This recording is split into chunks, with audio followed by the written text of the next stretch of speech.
చిత్తూరు జిల్లా గంగవరం మండలంలోని కీలపట్ల రోడ్డులో నూతనంగా నిర్మించిన ఎన్పీఎస్ నేషనల్ పబ్లిక్ స్కూల్ ప్రారంభోత్సవ కార్యక్రమానికి విశిష్ట అతిథులుగా హాజరైన పలమనేరు శాసనసభ్యులు అమర్నాథ్ రెడ్డి ఈ సందర్భంగా నిర్వహించిన పూజల్లో ఆయన పాల్గొన్నారు. అనంతరం రిబ్బన్ కత్తిరించి పాఠశాలను ప్రారంభించారు. కార్యక్రమంలో పలమనేరు, గంగవరం టీడీపీ నాయకులు పాల్గొన్నారు.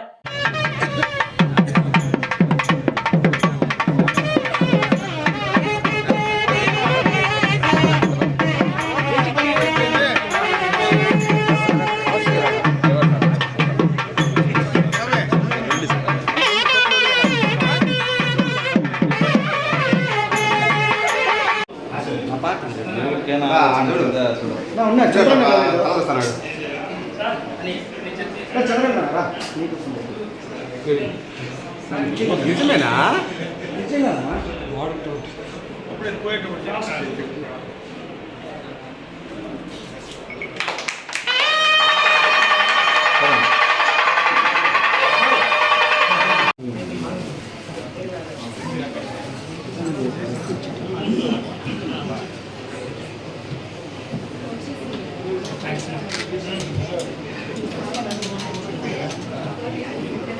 చేసినప్పుడు చేయలే లాస్ట్ టైం కూడా ఏమాసింగ్ చేస్తే ఎప్పటికీ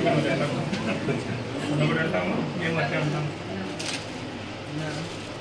డెవలప్ చేయండి, మ్యాక్సిమం చేయండి.